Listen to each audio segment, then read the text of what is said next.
Hello, everyone. Thank you for joining. I see people are still jumping on, so we'll get started in just a minute or so. So hold tight. Thanks for joining.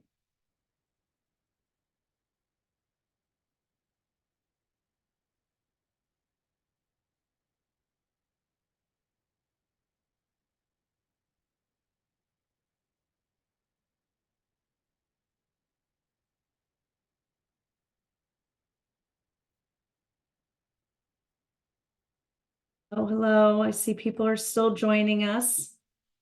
We'll get started in just a minute.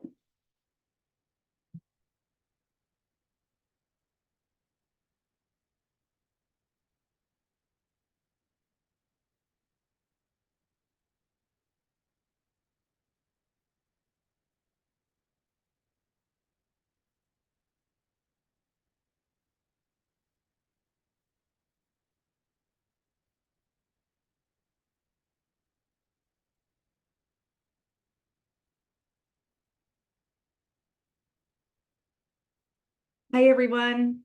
Thanks so much for joining us for the Link-Centered Shared Learning Group today. I am Stacy Nonamaker. I'm with NASDs, one of the partners of the Link Center. You'll meet some of our other partners throughout our time together today, but we'll just go ahead and get started. We have a lot to share with you, and just so excited that you're all here hanging out with us. I am just to describe myself, I am a middle-aged white woman with shoulder-length brown hair. I'm wearing glasses. I'm sitting in front of a white background with a white button-down shirt with some polka dots on it. So just some housekeeping things to get out of the way before we really jump in. We have live captioning and ASL interpreters present today. This session is being recorded, and the recording and transcript will be shared with attendees. The PowerPoint and documents we review today will also be shared with everyone via email.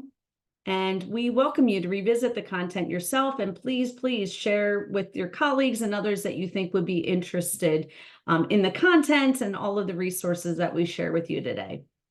Attendees cannot see the names of other attendees, and all attendees are muted.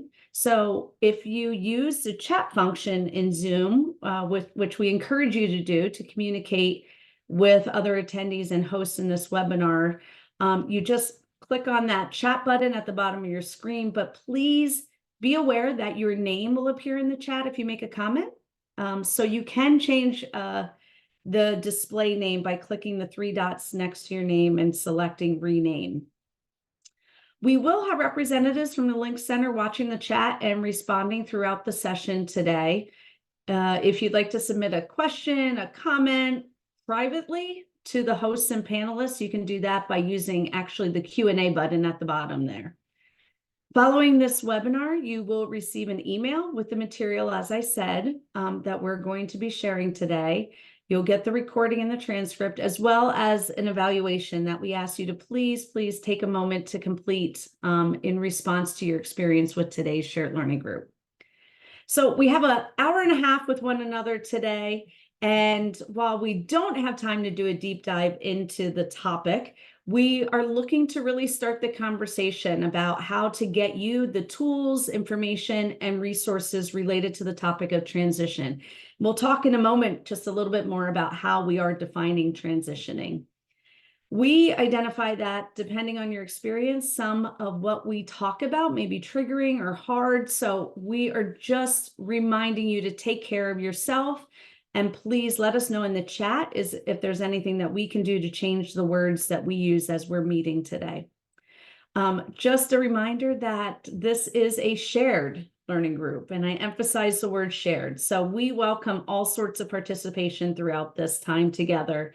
So some of you may desire to actively engage, come off mute, raise your hand.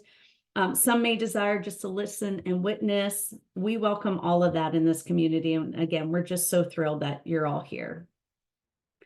We are equally thrilled to finally be able to share with the shared learning groups that the Link Center has a website and we have a presence online. So we're really excited to be sharing this with you all today. There's a QR code if you want to link in and no pun intended, but check out what we have for you on the Link Center website.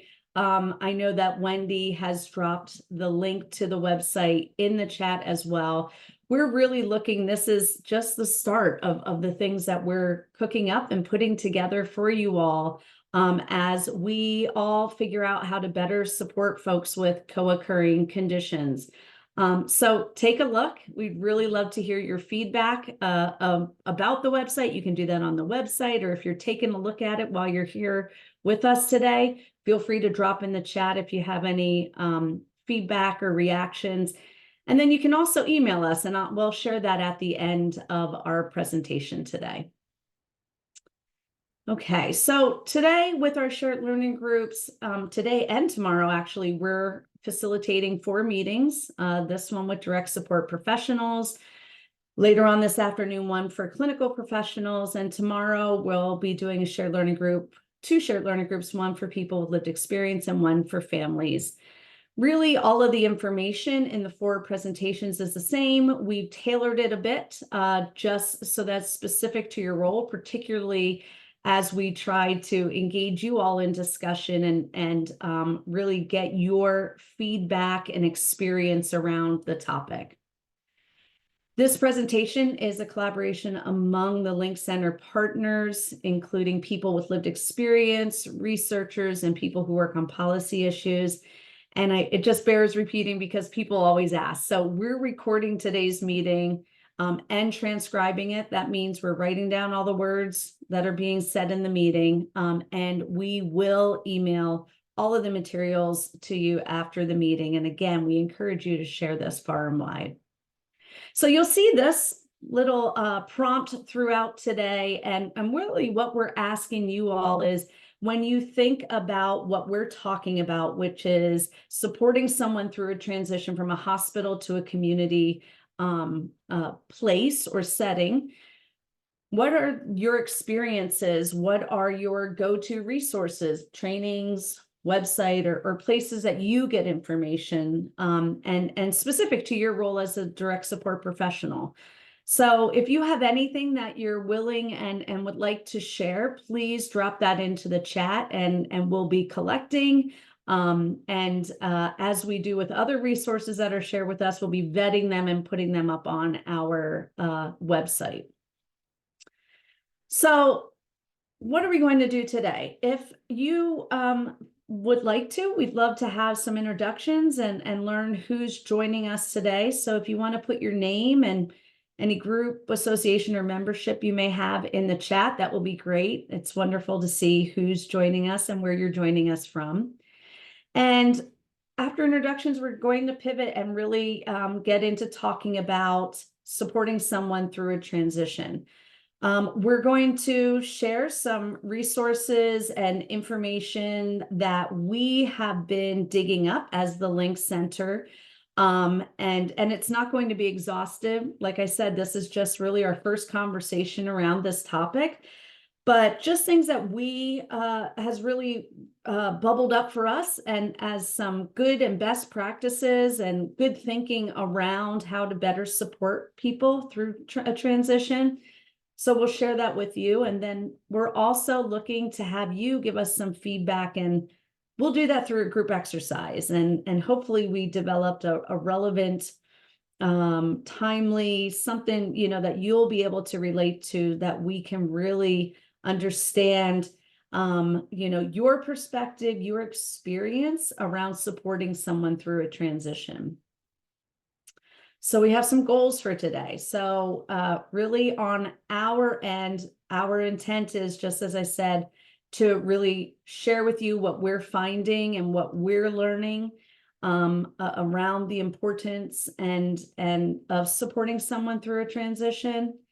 And then again, looking to pull from you all what you think about the topic and helping us identify other resources and information that are out there, or perhaps even gaps. So as the Link Center, we're looking to elevate things that are out there that can help us better support folks with co-occurring condition.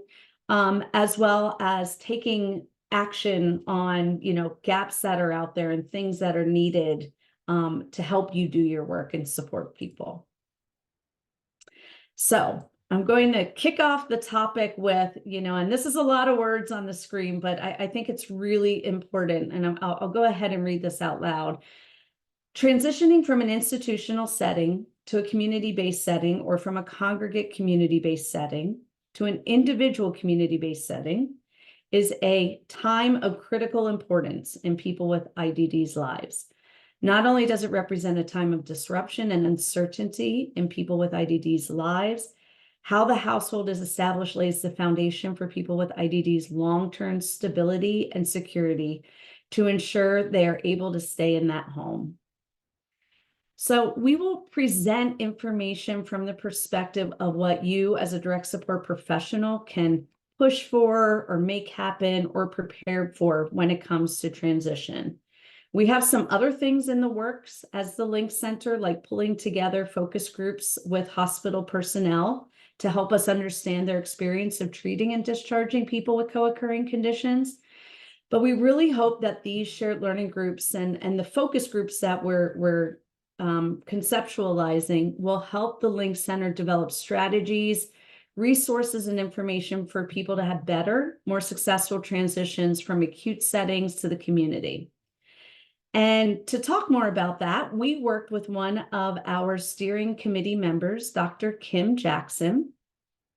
Dr. Jackson was a family medicine physician in Pueblo, Colorado until 2012, when symptoms related to Ehlers-Danlos syndrome forced her to leave practice.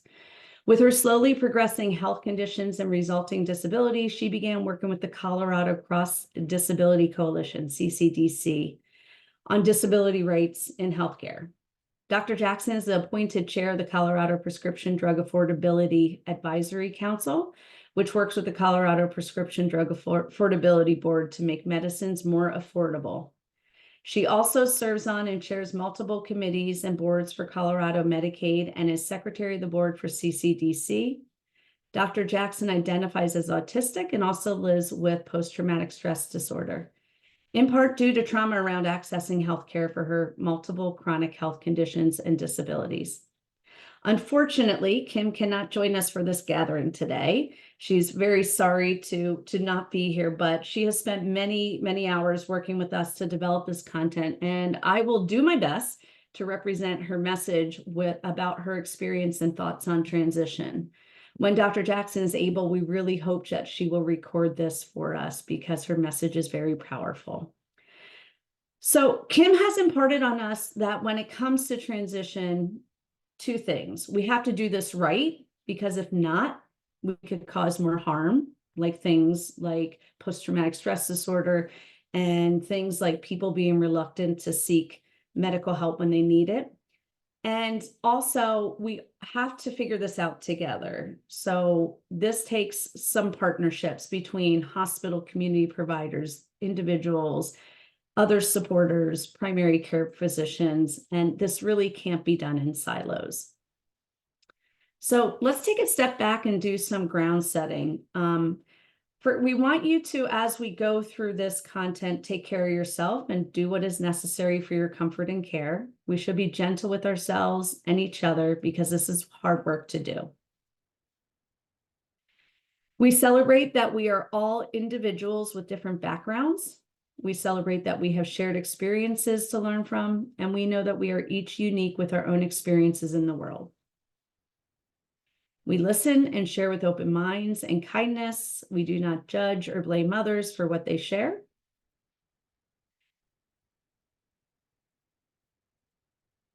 Sorry, it was one ahead. Okay. So let's jump into what does it mean to transition. So transition really is a process, but for the purposes of what we're talking about today, transition is change from one form or type to another. And in this case, we're talking about transition from being hospitalized to living in the community. We know that transitions may be a short-term or a long-term process, and transitions often represent a major shift or milestone in one's life. So leaving the hospital and going to or returning to the community can be a big deal, like that quote that I shared with you. And some of the conversations that we've had with Kim from personal experience and other experiences, that transition can be a major shift for a person, but it can also provide some opportunities. So it can provide a chance to set up services for the person so they have the support they need to live successfully in the community. And if we don't take that opportunity, if we don't properly set up services, the person will either get lost to follow up or be admitted to the hospital again. And that's just some of the realities. So when we say hospital and community, we mean from a hospital, acute medical care, we mean mental health, long-term institution or facility, generally thinking about more restrictions where a person often has limited autonomy. These are places, though, that there's someone's schedule and day may be routine and the same thing day after day.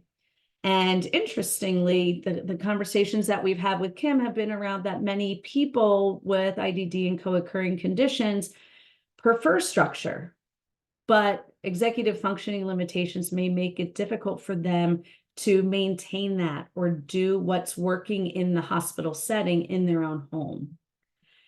The other things that are happening in the hospital are the medical appointments are done there and don't require scheduling or remembering, all those things that require executive functioning, and getting there on time, transportation, and managing medications, right? So there's really some things that work in a hospital for people that we need to think about. How do we replicate them in their community, in their homes? And when we say community, we mean things like apartments, supported living services, group homes, halfway houses. And this is just really where there's less supervision and restrictions. People are responsible for and have typically more choices and decisions. No one's really telling you what to do next. And there's really not as much structure as there is in the hospitals, right? But with that less structure, as Kim and I have talked a lot about, it makes it harder to figure out the schedule. And even, conversations around, some people say that meal planning, for example, was taken care of in the hospital, and that in the community, they don't know how to have a proper diet, especially if medical factors are involved. So things to think about, right? And when it comes to community living, Kim talked a lot about how many people are low income and maintaining some of the things that are necessary for treatment and care, from physical to mental health well-being, takes resources and money, right? So people may not be able to drive or have access to mass transit or other forms of transportation. People may not be able to afford meals. They may live in low-income areas where there's food deserts or crime. Faith-based resources might be limited by intersectional identities, so like LGBT, religion, and many folks that we're talking about that experience these types of transitions have a history of significant trauma and may just simply lack trust in the system and in professionals. So really, we need to really be thinking about prevention. How do we keep people out of the hospital if they don't need to be there? How do we meet people's basic needs and not so basic needs in the community? But if someone ends up in the hospital, the goal really shifts and is more focused on getting someone to a place where they can get back to the community. So the focus for this meeting today is how to make this transition as successful as possible. And hopefully we'll give you some tools and resources. And the goal really is, as Kim has reminded us over and over, full integration. And that means, what is the person's definition of what that is? Not ours, not the supporters, right? What is the person's definition of what that means for them? And really thinking about, how do we support the whole person? Not just what's at the forefront in the moment, that medical problem or the mental health diagnosis, or presentation, the whole person. And if they need some sort of supported living, still trying to find and aim for the least restrictive environment, the least restrictive place for that person to be living.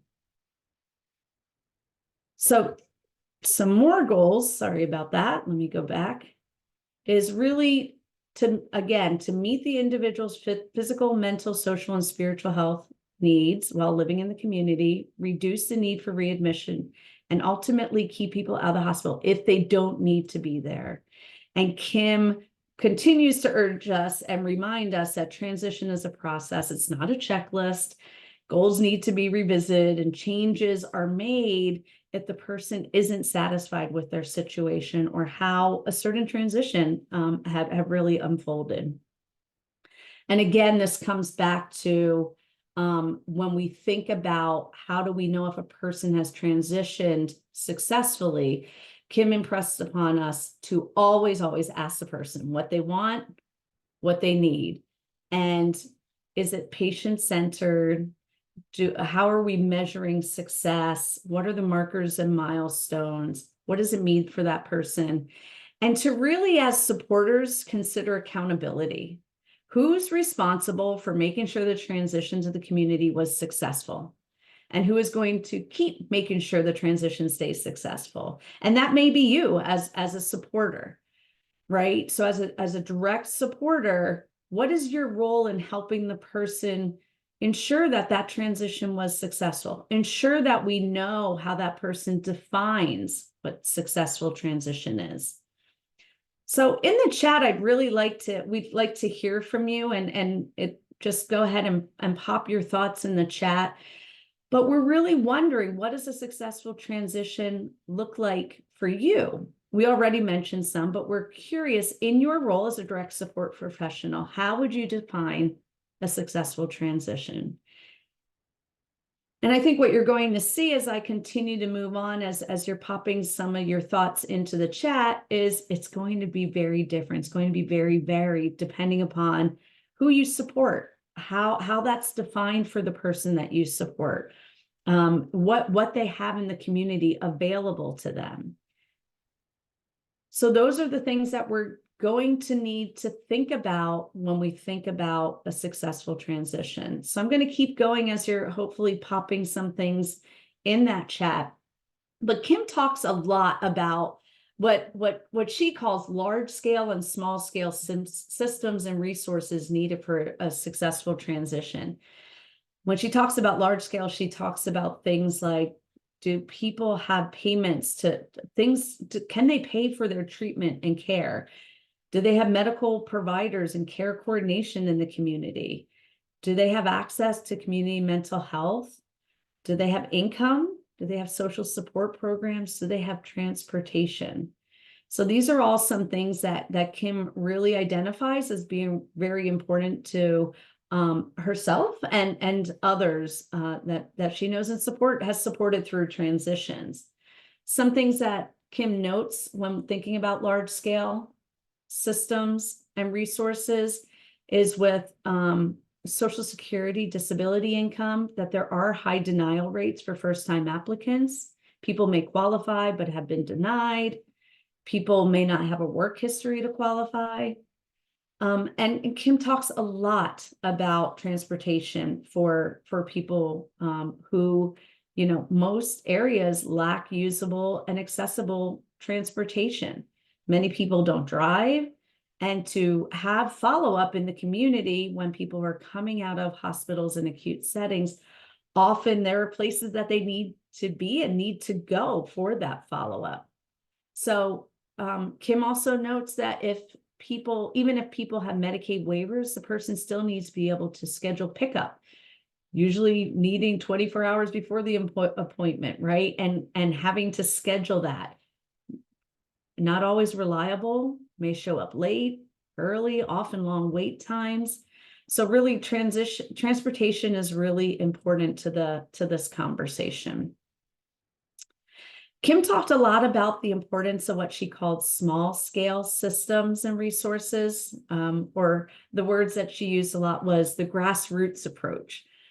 So community resources for people vary greatly and are really individualized, and also contingent on what's available in the person's community. So small scale supports are hugely necessary. Who can give someone a ride? Do they have someone to call if there's even just a minor emergency? Who can provide peer support or have contact with the person to talk over minor problems, right? That's all part of what Kim is calling small scale systems and resources. Often work is so important to help with a sense of worth, and work doesn't need to mean 40 hours a week paid positions, right? That could be volunteer positions, something even like going to school, right? Just what is someone doing with their day that is bringing a sense of meaning, a sense of purpose to their day? Local communities can be hugely impactful. Faith, local disability communities, meetup type groups, and other communities. I know Kim talked a lot about social media groups being such a great source of support for her, and other IDD and mental health communities that are online. And Kimmy even noted that having the community of the steering committee for the Link Center has been really critical for her well-being. One way to really think about and a tool, a way to accomplish thinking, what are those things that are in place in the community for someone, and it may be familiar to some of you, is using the life course tools. And there is a tool called Exploring the Life Domains. I'll put that link in the chat when I turn it over to my colleagues here. But this tool really helps someone think through life domains and where and when someone's feeling good, that they can think about what resources they have and what resources they don't have, and really structuring. There's some traditional resources out there, but what are some out of the box innovative resources that you all can help someone think about as a direct support professional, as a supporter? What do they have available? What do they not have available? And how can you tap into or help support them to establish that? So today's focus on transition will be, how do we make a successful transition for somebody? How do we support that? And everyone needs to work together. But we want to acknowledge a couple things. You, in your role, may not have influence over others who can make a transition successful, like the emergency department, right, or a hospital. You may not always have community providers who are willing and knowledgeable enough to support the person to transit when they transition out of a hospital. And a successful transition means that there may be people who have been in the hospital for a long time, but helping them find and identify a place in the community as home or the place to live may be part of helping them have a successful transition. And Kim says, a lack of accountability at all levels leads to a lack of responsibility for helping the person, meaning we're all in this together. It does take a partnership.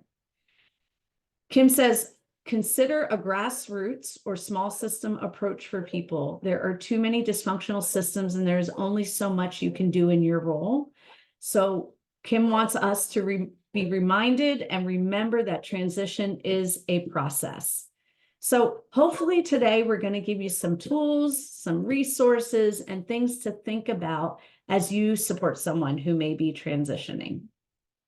So now I'm going to turn it over to my colleague and partner in the Link Center work, Wendy Morris. Wendy, I'll turn it over to you. Great. Thank you so much, Stacy. Well, this has been a great start. There have been so many wonderful comments in the chat. I think to get us started and things, as Stacy said, that'll be great for our shared learning, because we definitely will be looking back and reflecting on those. So my name is Wendy Morris. I work for the National Association of State Mental Health Program Directors. I am a middle-aged white woman with very long, very gray hair, which I'm wearing down today. I have on a white shirt with some very bright orange and lime green flowers, and I have the Link Center logo and name in my background. So that's me. I also, just for context, want to let you know that I'm a nurse by training, and I have worked over the course of my 35-year career as a nurse at the bedside in a medical hospital, in the emergency room, and in a psychiatric hospital. Though that was early in my career, but I have continued to have involvement in the management and operations of a number of hospitals over my career. So just I kind of bring that perspective just to let you know. Another reminder, as Stacy said, we will have some chat prompts come up as I talk, and we encourage you just to continue giving us all your great ideas and input in the chat. And another reminder to take care of yourself. We're going to talk about a lot, and if you need a break, take one, catch your breath, do what you need to do to take care of you. Next slide. So I wanted to start by just sharing with you a resource. I use this as I started to think about what to talk about today. It's called Things That Will Help People to Leave the Hospital. And this is from the Center for Addiction and Mental Health in Canada. It's we will put the link in the chat, and we will also put it's part of a much bigger collection of resources, but this particular resource is really easy to read. You can see we put the first page in there so you can kind of get an idea. And then we'll share some other resources as we go along. Next slide. So I think we all know, right, that good communication is the key to any good relationship, and it's also the key to a successful transition. There are going to be just a host of people that are involved in the transition process. It's important everybody's talking to each other, sharing the information that they have and that they find. The team also needs to really be talking to the person who's transitioned, as well as their family or supporters like you, the DSPs. You have a lot to bring to the table, and things that hospital team needs to understand and put into that plan. And then the care team from the hospital needs to communicate in a way that really works best for the person who's transitioning, so that they understand what is being asked and what is being shared. Next slide. So some tips for the hospital team that you may be able to share and to make sure, again, that they're communicating in a way that works best for the person that's transitioning. They may need to be informed that certain accommodations or supports are going to be needed. Remind them to use plain language, right? Don't use a lot of medical jargon. Don't use acronyms that people don't understand. You might ask, do they have pictures or charts they can share? Do they have pamphlets? Are there hands-on activities that they could help with learning instead of just talking, or have video or apps, other technology? Does the person need assistive devices, and are they available to them to help with learning? And do they need a support person there? Is it important maybe that you're there with them while this education is happening, or some other support person? And this is a time you might really have to be, assertive and make sure the team at the hospital understands that for this to be a successful transition plan and for learning to really happen, they're going to have to take these things in consideration and make sure they've got good communication. Next slide. Other tips for the communication team, and it actually works for all of us too, right, is we have to be patient and give each other grace. But specifically when I'm talking about communication, when it comes to sharing information and asking questions as part of that transition planning, remind the team, ask one question at a time. Allow people time to think and to answer, especially if they have difficulty, finding the words they want to use, or use an assistive device that takes time. And to use discussion prompts to check for understanding. That's really important. It's good to ask some questions or have people repeat back what they thought they heard, or to make sure that they have any additional questions. The other thing I would say about this is pay attention to the nonverbals.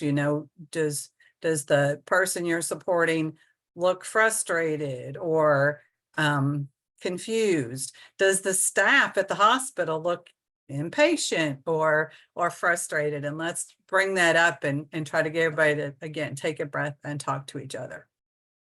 Next slide.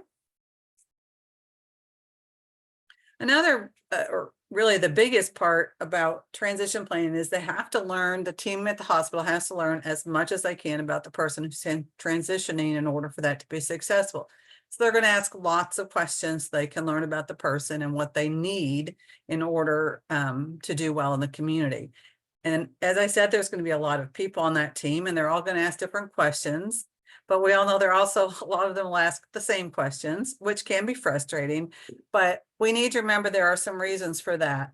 First, they may be checking for continuity, right? Is everybody on the team getting similar answers? Maybe the person has changed their mind about something, or maybe when they were first asked the question, they forgot to share a detail that's really important. So we want to be sure that we're, looking at those repeated questions as an opportunity, either to reiterate or repeat what we've already said so that they understand, yes, that's the answer, or maybe to move things in a different direction. Next slide. So, the team may not ask everything that's important, right? Or important to the person, or they might not ask about things that are really critical for a successful transition. So it's important that the person asserts themselves and provides information, even if it isn't asked about, if it's important. And the same for you as a support person, speak up and make sure that everybody has the information they need. The other point, and one of our steering committee members, Monica, shared this with me, or wanted to be sure that we shared it on this shared learning group, is honesty is really the best policy when answering questions. And that's on both sides. It's important that the person and you as their support person give as honest an answer as you possibly can, because we want to be sure we're setting the person up for success and not failure. So the more information the hospital staff has, the better job they can do with those kinds of plans.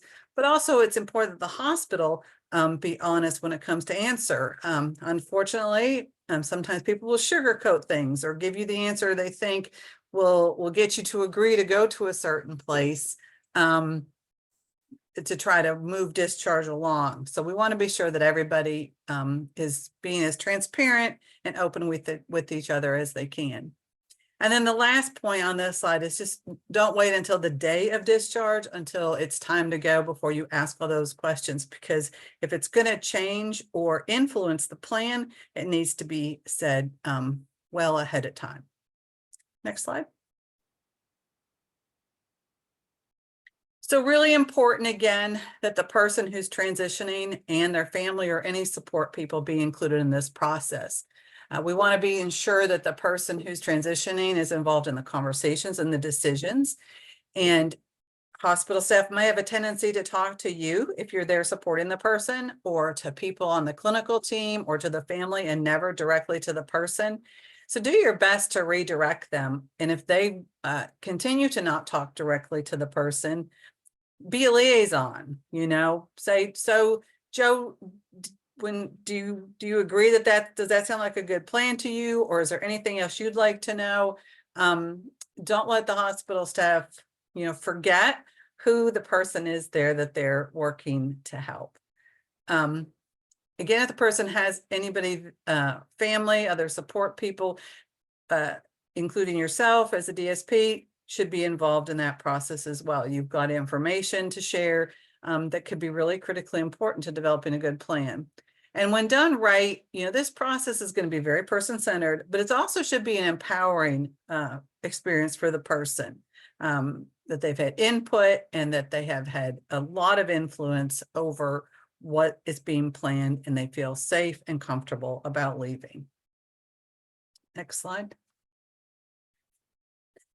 So not only the person, but anybody who's going to help provide care for the person is going to need training and support. So the hospital staff should be providing education about any kind of care, follow-up appointments, anything that needs to happen after discharge to keep the person well and to keep them from having to come back to the hospital.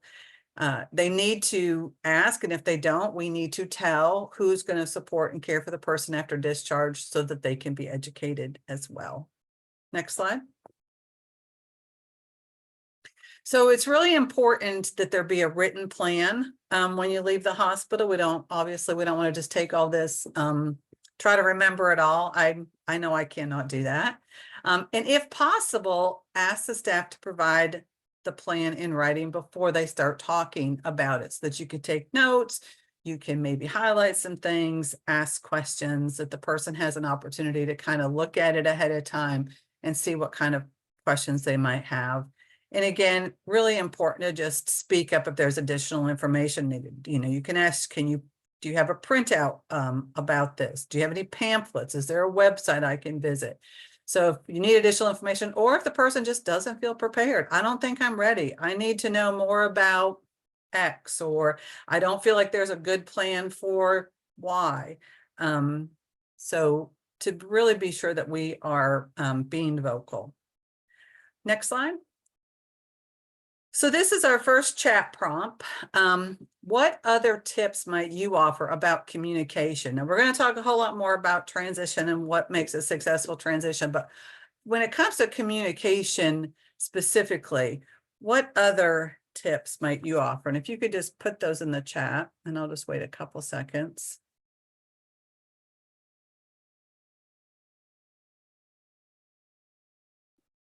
Just so people can kind of get started on that.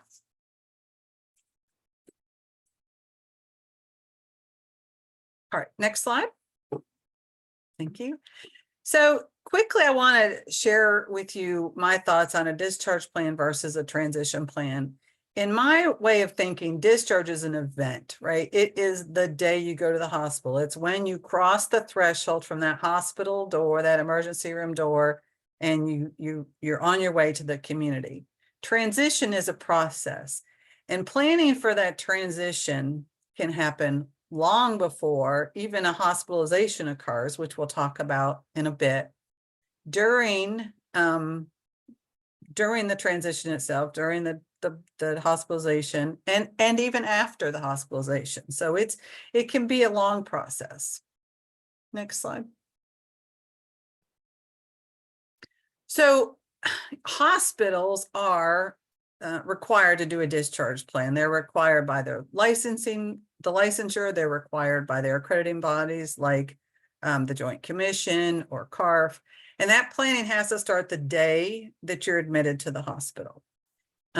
It's going to be very specific to the reason for that hospitalization, right? The diagnosis. So have you been admitted because you're having chest pain? Are you being admitted because you have a broken leg? Are you being admitted because you have depression?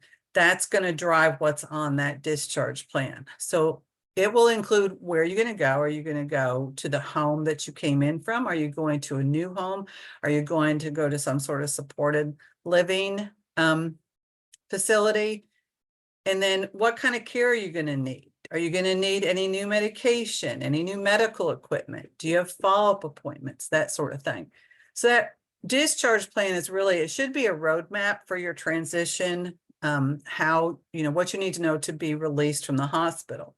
Unfortunately, those are often computer generated and have very few personal details.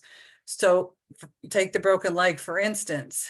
Sometimes there's a delay in getting a cast on because of swelling and some other things, but you may get a discharge plan that talks about cast care, because when they push the broken leg button on what to teach for the discharge plan, that spits out. So sometimes you'll see things in there that doesn't relate to you, or things missing that do. And just a note that discharge plan is part of the person's medical record. So they're very critical, right, to the transition plan, but by all means, not all inclusive. Next slide.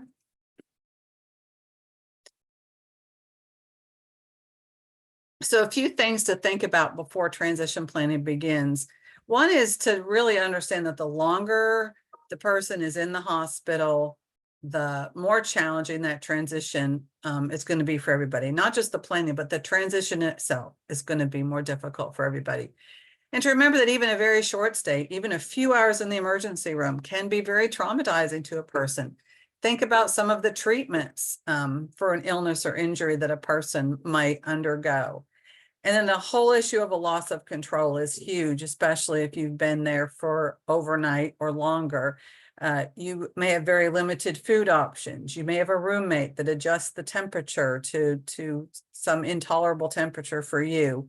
You may be getting woken up almost certainly for vital signs or to have blood work drawn during the night. And if you've been admitted to a psychiatric hospital, that loss of control is much greater, right? You're likely going to have had your personal items and your person itself searched. You're likely to have things confiscated, like your belts or your shoelaces, but also possibly your communication device, your telephone. You're going to have limited access to visitors or to be able to contact your support system.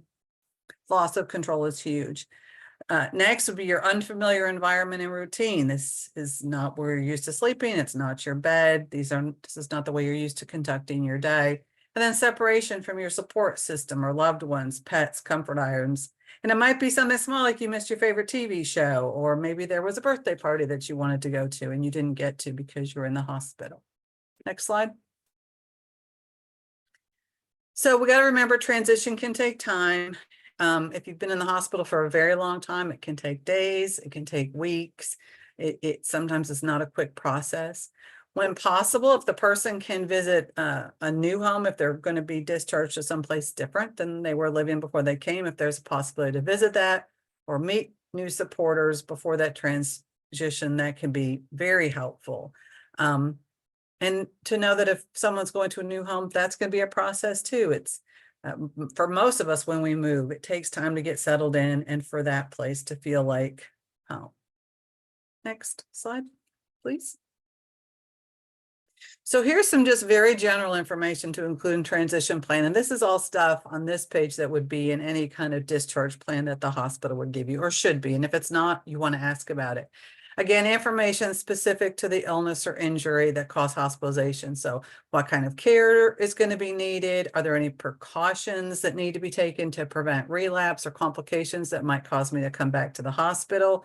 Are there things I should pay attention to, like a fever or swelling or suicidal ideation, things that might warrant a call to a doctor, a visit to an urgent care center, a call for a crisis line. That discharge plan should also include a comprehensive list of all medications. What's the purpose? How is the person supposed to take them and when? With food, without food, at bedtime, in the morning? What are some common side effects? Are they going to make the person drowsy, make them sick to the stomach? Are there possible side effects that would warrant a call to the doctor, like a rash? And it should also include your healthcare team. So who's your doctor? Who's your therapist? Who's your DSP? Do you have a peer support specialist? Any follow-up appointments? What day, what time, and exactly where is that appointment going to be? Next slide. So this would be some things that we would want to see in a more person-centered transition plan, and things that are not always thought about. And these are going to be things, some of what Stacy talked about in the beginning. Are there things that were happening in the hospital that worked really well and made it easier for you, for the person, that maybe could be continued in the community? Certain things about the structure or routine, the schedule, assistance with certain activities like taking medications or meal preparation. And then again, and how could we have that happen in the community so that the person can live in the very least restrictive environment possible? Social support is another important thing. How is the person going to pick up their medications? Do they need help taking those medications or reminders? How are they going to get to follow-up appointments? Who's going to go with them? Next slide. Housing is a huge one. And this is a good example of a time when the person might need some privacy to answer these questions. And that's something you might offer to say, would you like me to step out of the room so you can have some privacy? Is the person like their current home, if that's where they're going back to, or what they've learned about the new home? And does it have everything they need? Do they feel safe, right? Is there privacy there? Is it comfortable? Do they like the community or the neighborhood? Those are all things any of us would want to consider when thinking about where we're going to live. And then transportation, how are you going to get to daily activities, like to get to an activity center, or maybe to get to and then special activities too, like do you want to go to a movie? Do you want to go to a party, that sort of thing? And is there public transportation available? Are you on a bus route? Is there somebody that you need to go with you? Next slide. Next chat prompt. So what's not on that list, right? It was a pretty long list, but it's not going to be all inclusive for everybody. So what is not on that list maybe that you feel is really important in your role as a DSP? What are some things that should be added to that list? And we can go ahead to the next slide. So these are some examples of some transition plans. This is 3 different examples. The first one is really geared toward discharge from a medical hospital. It's very comprehensive. The second one I found to be a bit more person-centered, and I also found it really easy to kind of fill out online. The third one is really about transitioning more from independence with healthcare as a person moves from adolescence to adulthood. But all 3 are really good resources and a good starting place for kind of developing one's own or helping someone develop a transition plan and the things that you want to make sure that you ask about or have included in your plan. Next slide. So I want to talk just a minute about psychiatric advance directives, because if you don't work in the mental health space or don't know a lot about the mental health space, you may not have heard of this. So a lot of people have heard about medical advance directives where you say, don't put me on life support, or, I don't want somebody to do CPR or to keep me on, life-sustaining nutrition long-term if my brain isn't working, if I'm brain dead. So this is a legal tool that allows somebody who has a mental illness to say what their preferences are with treatment before they go into the hospital, before there's a crisis.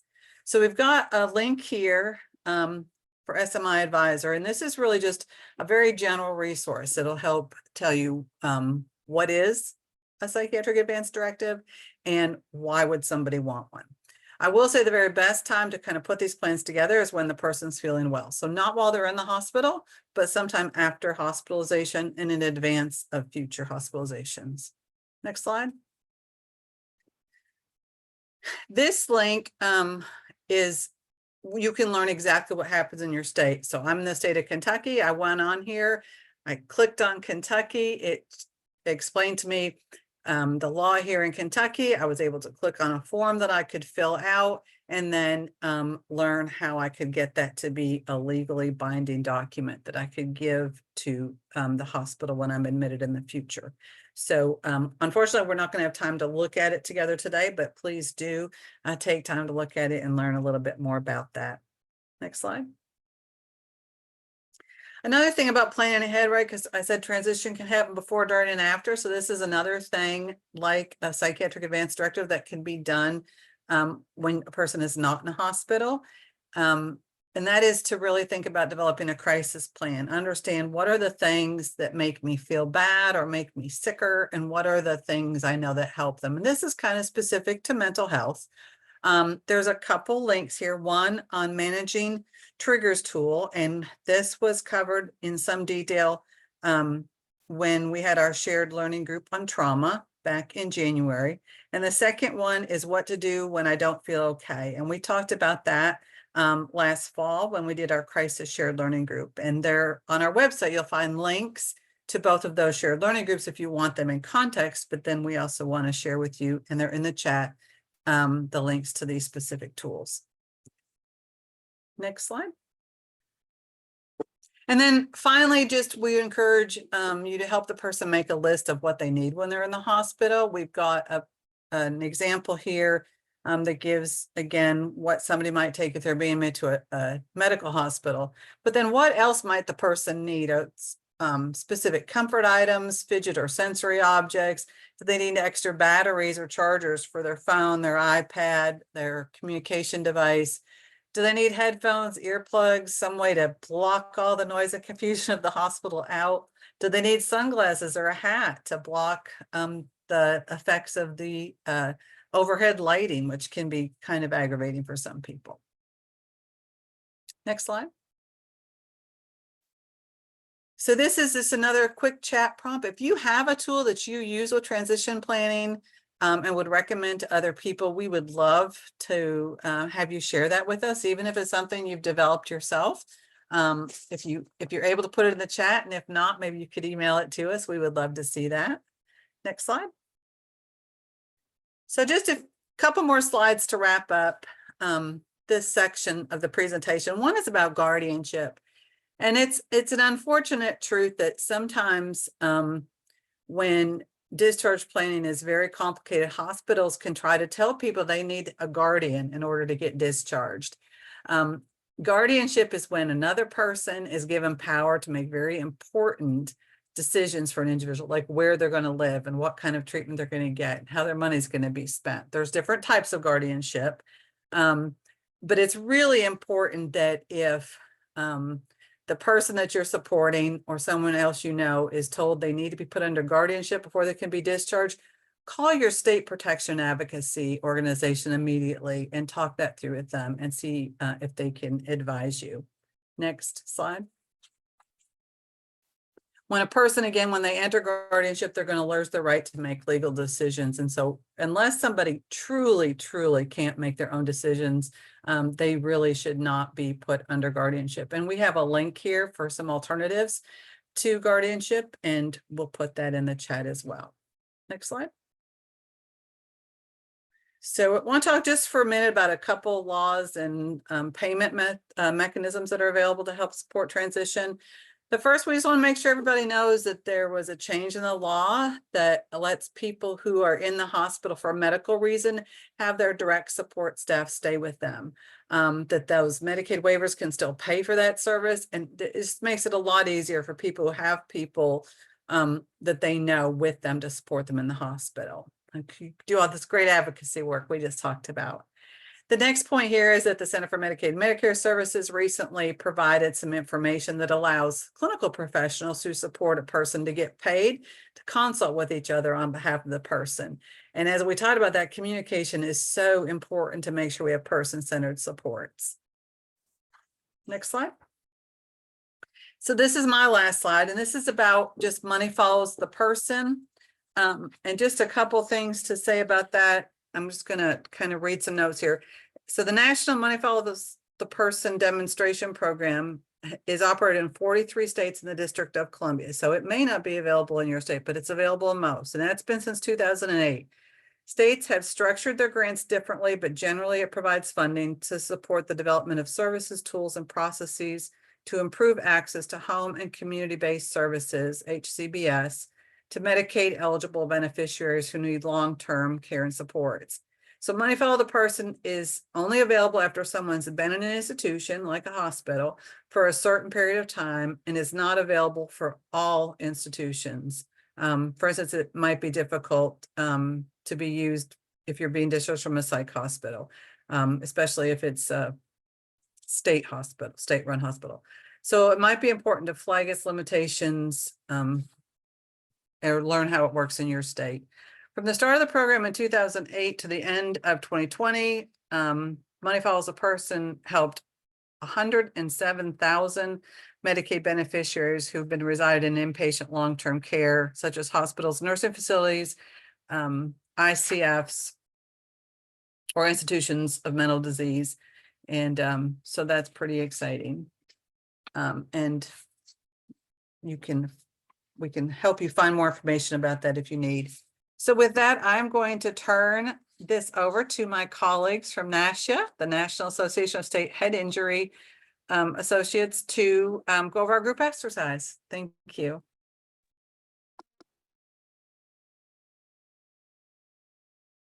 Thank you, Wendy and Stacy. We appreciate the opportunity I am Maria Crowley. I am with the National Association of State Head Injury Administrators, and I'm delighted to have NASHA be one of the Link Center partners. I am wearing a rust-colored shirt, and I have some reading glasses, which I may or may not have on.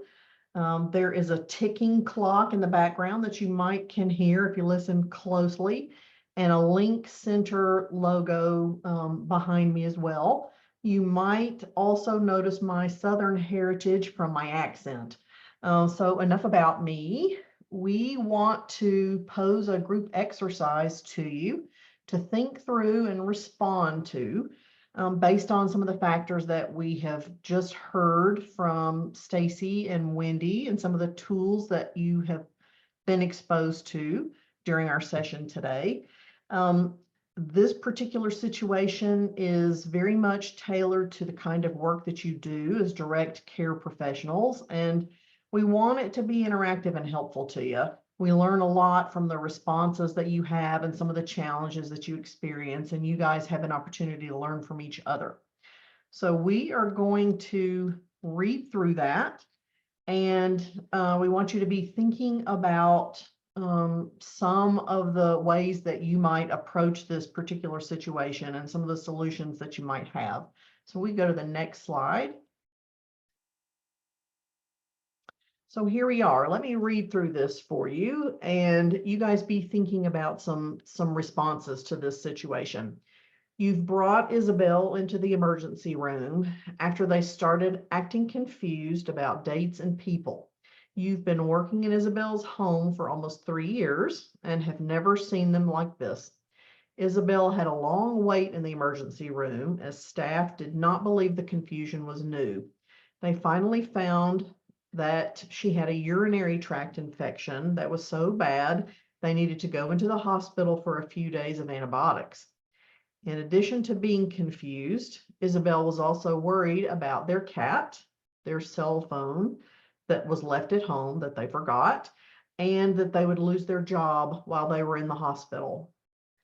So, as their support staff, how would you ensure that Isabel's transition to home is smooth and as supportive as possible to meeting their needs? And if you would, you guys can come off mute and show yourselves if you would like. You can add some comments in the chat as you've already been doing, and we can read those aloud, or you guys can see those for yourselves. Or you can send your responses to Stacy privately in the chat if you don't feel comfortable sharing. We can read those or not. So just take a minute and think through this situation, and take an opportunity to think about how you would make sure that Isabel's transition is a good one.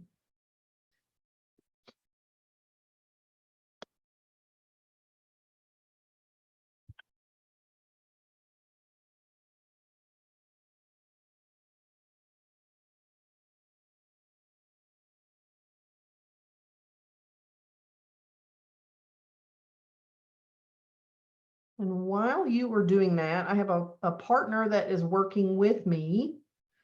Jules, good. And you may want to show yourself as well as we're working through this exercise. Sure. Hi, I'm here. I just don't think my video is pinned, so you might not be able to see me.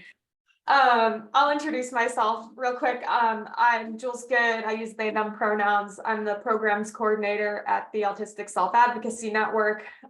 You can pretty much just see my very pale face and very large glasses, along with the Link Center virtual background behind me. Yeah, just to reiterate what Maria was saying, try to think about any of the resources or topics that we talked about today that could help in helping with this situation for Isabel.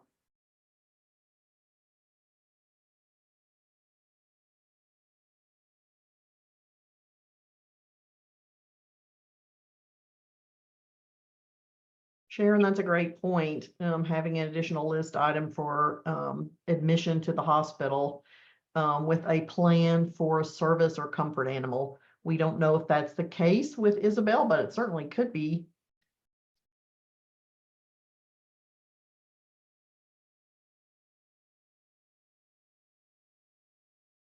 And why don't we, oh, okay, so Mary says in the chat, one first step might be helping to put Isabel's mind at ease on the things that concern them now.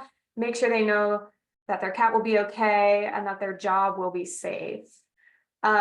Yeah, that's a great point. Just providing that reassurance and emotional support can be really helpful. Another way that we can try to look at this if folks are a little overwhelmed by the whole prompt at large, what would be maybe the first thing in this list of parts of this situation that you would tackle? So we've got the emotional support is a big thing, but in terms of providing some practical support to Isabel, maybe we can even start with what's something we can do to help with their concerns about their cat.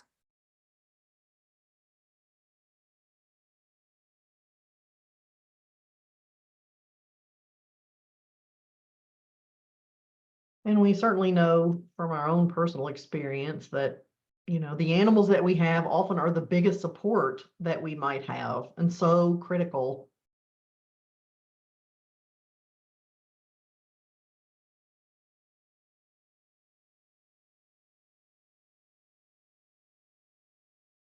Well, thanks, Perry. Yeah, Perry says in the chat, maybe calling their job on their behalf to let them know that Isabella's in the hospital. Yeah, that's really great, especially when we consider what we were talking about before. Well, we know in this situation, Isabel left their cell phone at home, but also we know sometimes when people are admitted to the hospital, they don't have access to their devices, they're taken away from them. So being able to help with that important communication is a great first step. Mary says it might be good to bring pictures of the cat to show Isabel that they are doing okay and reassure Isabel that the cat will be well cared for while they are away. Yeah, that's a great point. And even like adding on to that, if it's the home care person's responsibility to like check in on the cat, or maybe that as a DSP, you can contact other people in Isabel's support network and like get an answer for them about who can take care of the cat. So just being able to kind of shore up that information to lessen that worry. Job loss is certainly a big concern. Are there some other ways to help support Isabel related to employment?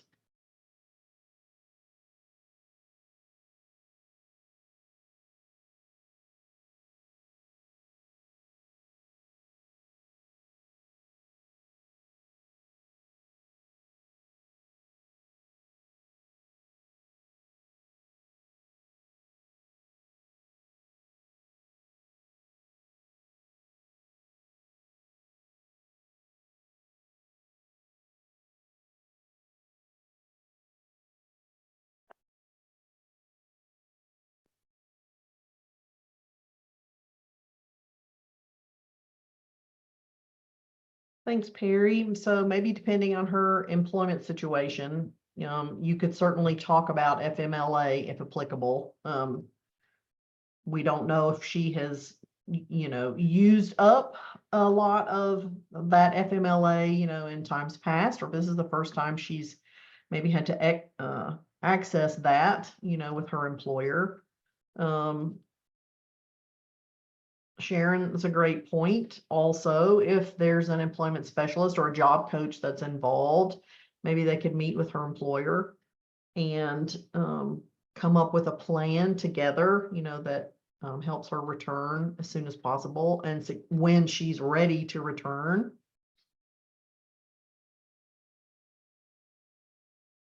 Kim says, ask Isabel if they would feel better if the doctor wrote a note you can share with the employer that could give a reason for their absence. Yeah, that's a great idea too.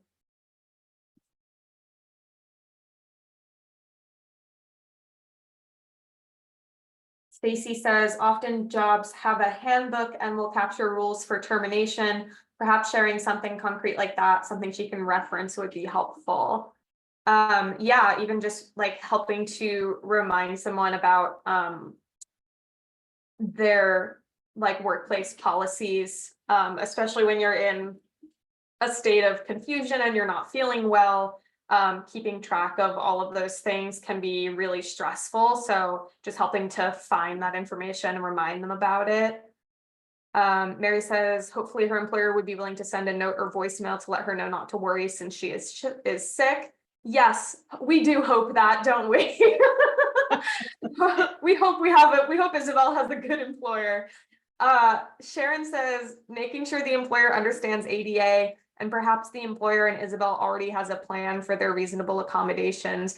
Yeah, so understanding what accommodations Isabel might already have on file, and then I would add to that, are there new accommodations that they might need after this particular medical incident, whether those be temporary or long-term, making sure, you know, to support the person in getting that stuff updated with their employer. Right. We don't know, the employer might not have any information at all. You know, this may be the first time Isabel or a job coach or employment specialist may be having to disclose information. So, you know, something to tread through carefully. How do we think that medication management might need to be assisted here? Isabel may be going home with antibiotics. You know, is that something that, you know, she is going to be able to manage on her own? Do we need to have that specialist, or you as providers help with remembering or put some things in place, you know, to help with that? Yeah, I think, so Sharon said, make sure you have permission from Isabel for disclosure. Yes, that's a Yep. great, we definitely want to make sure we're getting permission before talking to anyone outside of Isabel about their situation. I think related to what you were saying, Maria, Perry said, after the discharge, making sure they have access to adequate medical care. So that definitely includes things like medication management. That way the healthcare providers may be able to catch something treatable like this early so it doesn't get to this point. Yeah, you know, something like a UTI is definitely something that's preventable in a lot of ways, or at least if you do get one, it can be mitigated long before the point that it would land you in the hospital in a lot of cases. Right. So figuring out kind of what went wrong in our process up to this point so that we can try to prevent this. Stacy said, when Isabel is back home, it would probably be good to talk through the experience and how she can be better prepared if or when she has to go to the hospital again. Yeah, that's another great point. Perry's just highlighting the point about, yeah, permission to share information. That's so important. Definitely. And we know for a lot of people, UTIs are recurring. You know, how do we make sure this doesn't happen again? Is that possible? And do we know of other medications Isabel may be taking? You know, is the antibiotic going to interfere with those? That often, you know, is an issue with hospitals maybe not having access to all the information about what somebody's taking. Yeah, and I think as DSPs, depending on the, I guess, the type of care that you're providing, if you are privy to or you're aware of the person's medication history and what meds they're on, you know, just like checking in with the doctors about that, because like Maria said, sometimes, especially if, you know, this is a facility Isabel has never been to or something like that, they might not have all the information about their previous medication use. And that can make a big difference in what gets prescribed.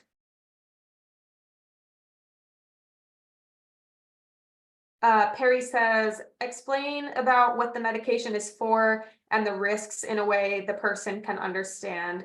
Yes, that is super important. Oftentimes we get sent home with prescriptions and pills, and especially when you get a lot of them, it can get really confusing. So having like a clear guide to those things that's in an accessible format is important.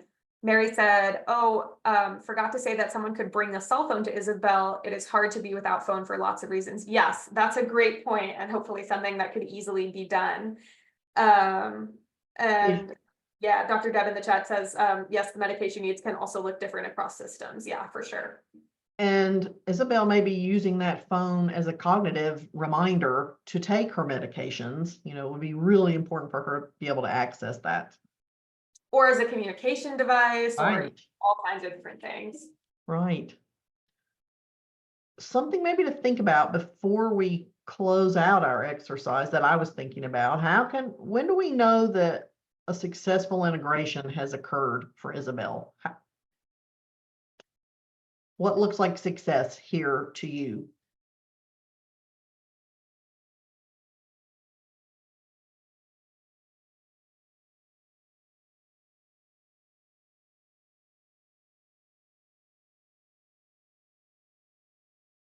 Maybe another way to frame that question is, what would the ideal situation look like a week after Isabel gets home from the hospital? What support would she have?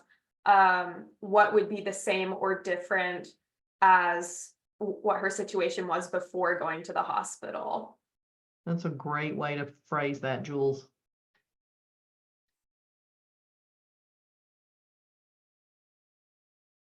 Is it solely being back at work?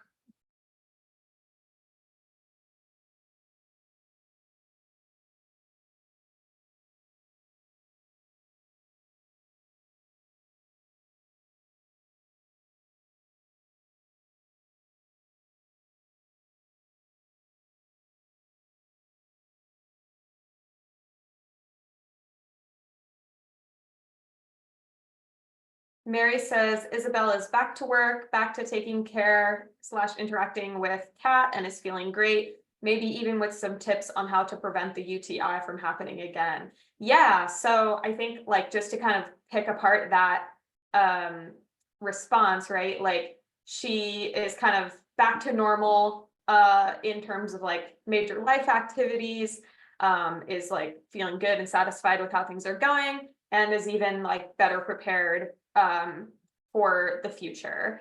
And I think Stacy makes a really great point. I guess I wonder how Isabel would define a successful transition. Yeah, and I think part of a huge part of our perspective as caregivers with success is like, do we understand what the person defines as success, and how close are we to meeting that?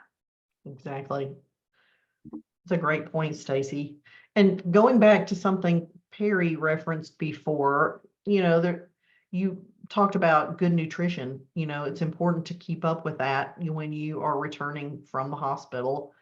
Not often something we think about. We may take it for granted, but definitely something that helps with wellness that we don't talk about enough. Yeah, Stacy also says understanding how she defines that before she leaves the hospital would be important. Right. So we don't want to wait to check in, after she's already brought home. We want to be checking in consistently throughout the process. And then Perry says, I think that making sure that support is in place so that Isabel can access medical care in the future, to make sure that Isabel has the support they need to go to the doctor to get their medical issues treated. Yeah. So like having some more of that, like proactive and preventative care in place so that this kind of acute infection doesn't happen again would be really important for her. And maybe some kind of plan, maybe working with her through some kind of plan for care of Kat, making sure she has the device that she needs if she has to return, how to notify the business that she works for if this comes up in future, so she doesn't have to worry about those things. You're right.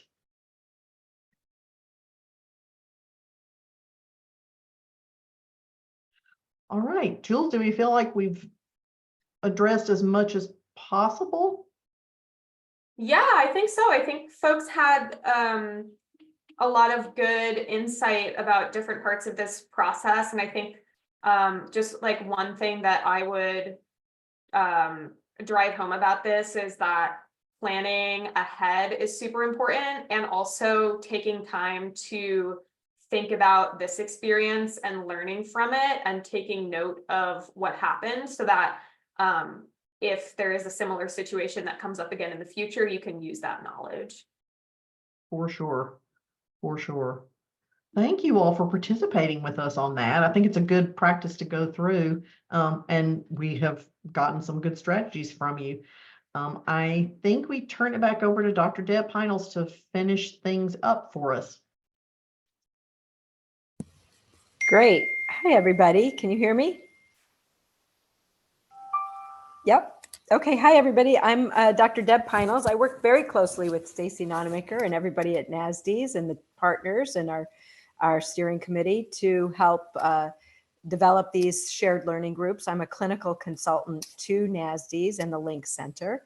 I am a middle-aged woman with dark hair and glasses, and I go by she, her, hers, and I'm a psychiatrist by training. And so what I want to do is just say how incredibly excited I am about the great comments that came up through the chat and hearing people's perspectives, which is exactly what the point of these shared learning groups are. I think there's a lot of take-home messages for us to think about and for all of us to do better with as we help people through transitions. So let me just finalize some of this content and get, just try and squeeze out of everybody just any more ideas that you might have in terms of go-to resources, trainings, websites, and places where you get information about supporting someone going through a transition from hospital to the community. Any ideas you have, please, please, please put them in the chat.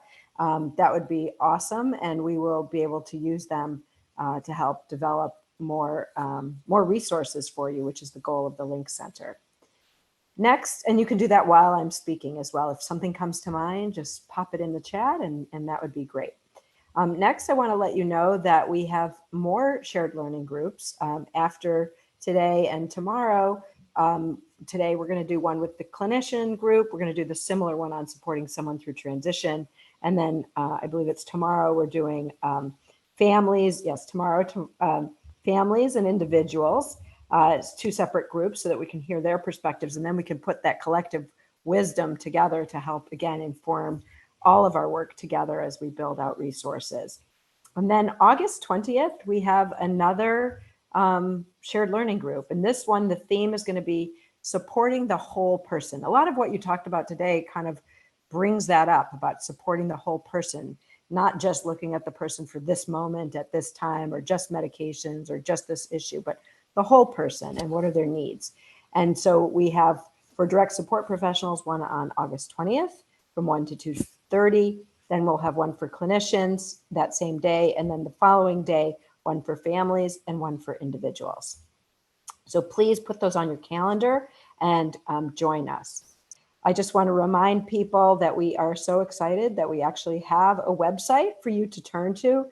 The website is still new, so bear with us as we build it out. There's many more resources that will come onto the website, and we really want feedback and understand what people are experiencing through the website. Here's a QR code. Here's the website address, acl.gov/thelinkcenter. Or you can email us at thelinkcenter@nasds.org for more information. Next slide. And just want to acknowledge, as Stacy mentioned at the outset, Dr. Kimberly Jackson of the Link Center Steering Committee, really incredible input that she provided to help us engage you and develop the dialogue. And we also want to just thank all the partners at the Link Center for contributing to the preparation of the content of the meeting and for their participation.